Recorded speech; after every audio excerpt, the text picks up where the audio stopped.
Hello my friends, Midnight Geek here with another useless video. Pentium 4 was a legendary CPU. Legendary doesn't always mean good, and its lifespan was huge, rivaling Windows XP's time in our lives. We've used Pentium 4s in Windows XP, in Vista, Windows 7, what? Windows 7? Okay. And now in Windows 10. No way! But there is a way. This is the way. A way to run all these operating systems and compare their performance. Why not? So, let's test the Pentium 4 in Windows XP, Vista, 7 and Windows 10. I've tested 14 games, starting with MS-DOS games, yes, that's right baby, the good old DOSBox, and ending with Skyrim. Benchmarks, charts, side by side, failed tests and so on. And these are all the parties involved. Starting with the CPU, we have the last Pentium 4 ever made, the Cedar Mill Core 661 clocked at 3.6 GHz. You need a Pentium 4 with the Cedar Mill Core to install Windows 10 64-bit. Being a hot CPU, I've used the Side Ninja 2 cooler, more than enough for this Pentium 4. The motherboard is a Gigabyte P35DS4, extremely reliable, passive cooling, dual BIOS, and it supports 8 GB of RAM without too much fuss. It's a board that can do some decent overclocking, and I've used it in a lot of tests until now, no issues. 8 GB of DDR2, 800 MHz memory, plenty even for Windows 10, yeah sure. A wonderful MSI GTX 560 Ti Twin Frozr 2, an excellent mainstream video card from back in the day. I had this exact card in 2011 or 2012. Cool, silent and powerful enough, at least for this Pentium 4. AC Sonic power supply for some stable and no-nonsense power delivery. 2 normal SSDs, because this SSD died during the tests. I've used 2 USB sticks for the OS installs. By the way, don't make a Windows 10 bootable device on an USB 2.0 stick. Just saying. 1 TB external hard drive for installing the software and the games. And the cheapest video capture device that mankind has ever produced, manufactured by HDMI. PS2 Logitech keyboard because some motherboards don't like USB keyboards during post. Random Logitech wireless mouse, 100% silent. And finally, a gorgeous, period correct, white popping, eye-catching 21-inch 1600 by 1200 AIZO FlaxScan S2200 LCD with PVA panel. Oh, and this screwdriver used for starting the motherboard. These were all the stuff. Let's do some benchmarks. I'm starting with some MS-DOS games because I want to test the performance of DOSBox. Is the Pentium 4 fast enough to run older games in DOSBox? For this turn-based strategy game, we have no FPS counter, so you'll have to trust my words. All operating systems work the same, no differences here. The game loads the same on all 4 OSs, no freezes or slowdowns. The only problem is with Windows XP, I have some strange artifacts, as you can see right here. After going window mode and then full screen again, the issue was fixed. I have a Windows XP PC with Pentium 4. I've played this game recently and I did not encounter this graphical glitch. Let's take a moment to appreciate that you can very well play games on Windows 10 with a platform from 2006 that will cost you $20. Warlords was a 2D game, now to a 3D one, none other than Wolfenstein 3D, which runs, again, the same on all operating systems. And again, we have the graphical glitch on Windows XP, which doesn't seem to like DOSBox that much. Although my perception is that in Windows 10 I have some input lag, I mean I press the keyboard and it's a slight delay until Blazkowicz does something.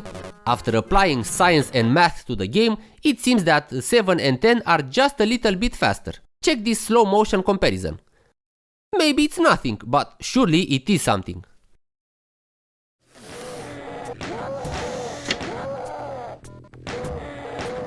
The final DOSBox game, Doom 2, runs great on all systems, even on Windows 10, well, with the same complaint that the input lag is somewhat noticeable.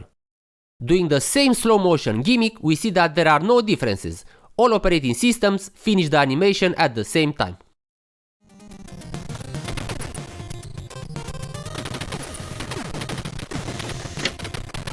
A crazy collection that is available digitally, Contra Anniversary Collection, is simply amazing. You have 11 Contra games, even the awful ones, what's not to like? Unfortunately, it does not work on Windows XP, but it works okay on the rest, except Vista, where it has some awful FPS. trust me, it really feels slow. In Vista, it feels like 25 years ago, playing this game on a cheap NES rip-off clone, slow motion in some of the scenes, and freezing during explosions, peak childhood memories. Even Windows 7 has some slowness to it sometimes. Windows 10 seems to have the best performance. The gameplay is very creamy. No. Fluid, that's it. It's very fluid. Quake 3 has a nice and classic in-game benchmark, and the performance charts are strange to look at. First, Windows XP has the best performance, and 10 the worst one, nothing shocking here. But Windows 7 is faster than Vista, although not by much, but I've done multiple time demo runs with the same results. Also, in Vista 7 and 10, we have better performance at 1600 by 1200 compared to 1024 by 768. What's up with that? A childhood favorite and the coolest kid on the block, Revolt is one of my favorite racing games. Here, Windows 10 has an abysmal loading time. Wait for it.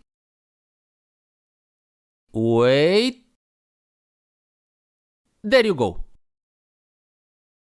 Unfortunately, in this game I could not reproduce a similar run between the operating systems, so the FPS is all over the place. Still, Windows 10 is way slower than the others, although the FPS is always above 60, so not an issue. Honestly, I was expecting Windows 10 gaming to be awful, but here we are, actually good.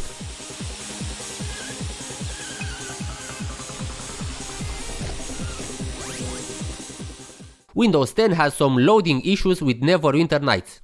It's very slow. XP, Vista and 7 are on equal footing. This scene is scripted, so let's analyze the FPS. Windows XP seems to be the faster operating system overall, with Windows 10 being the slowest. As for the highs and lows, Windows 10 does not reach the 60-70 FPS that the other OSs do, and it goes to 6 FPS minimum. Windows XP doesn't drop under 10 FPS, while Vista and 7 drop to 10 FPS for a short period of time. Having said that, you won't notice any differences when playing the game, for neither operating systems. All of them run the game as effortlessly as doing React videos.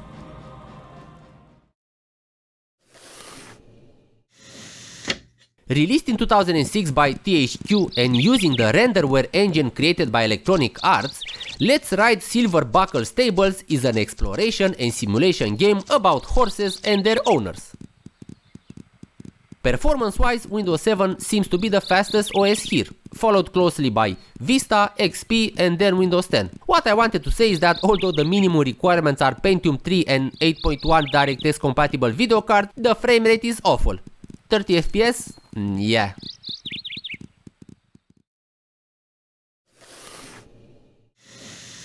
But then we go to Far Cry, and here we have correct side-by-side and benchmarks. Windows XP is by far the fastest. Vista and 7 have the same performance, while Windows 10 has half the FPS of XP. Now we begin to see that Windows 10 is heavy enough and the Pentium 4 doesn't reach a smooth FPS in Far Cry. The strange thing here is that we have the same results when using 1600 by 1200 Ultra as compared to 1024 by 768 Max. CPU bottleneck? Battlefront 2 is another chaotic game with chaotic FPS, but one thing is certain, Windows 10 has half the FPS of the other systems, especially Windows XP. The game felt very laggy also, so Battlefront 2 is a no-no in Windows 10. It seems that 2004 plus games don't run that well on Windows 10, and this trend is going to continue with the next games.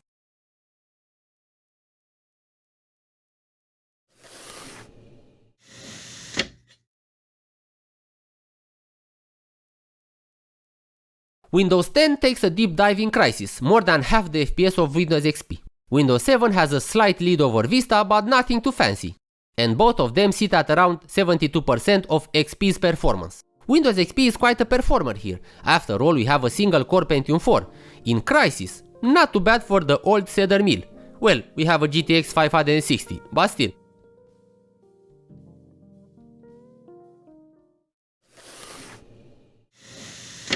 Far Cry 2 has an extremely useful in-game benchmark, and here the results are on par with the other newer games that I've tested. XP has the best performance, but not by much. followed by Vista and 7 which are tied, and then Windows 10 which again has poor performance. But to be honest, neither operating systems are able to push the Pentium 4 towards greener FPS pastures. Far Cry 2 was also tested with DirectX 9.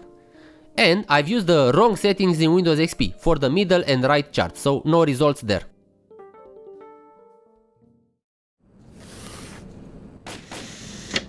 Stalker Call of Pripyat is quite a demanding game, and yeah, Windows 10 is way below the others, with XP being the fastest. Just a quick mention, all newer games that had DirectX 9 and 10 versions were run using DirectX 9, because XP doesn't support DirectX 10. Also, Stalker was run with minimum details. Vista and 7 seem to have similar performance, which is a trend for most of the games. To make a long story short, Windows XP has the best performance in games. Vista and 7 have similar performance because, well, they are basically the same operating system. And then we have the heavyweight champion, Windows 10, which is the slowest by far, at least in newer games. Thank you all for watching, and until next time, take a trip into the past and be nostalgic.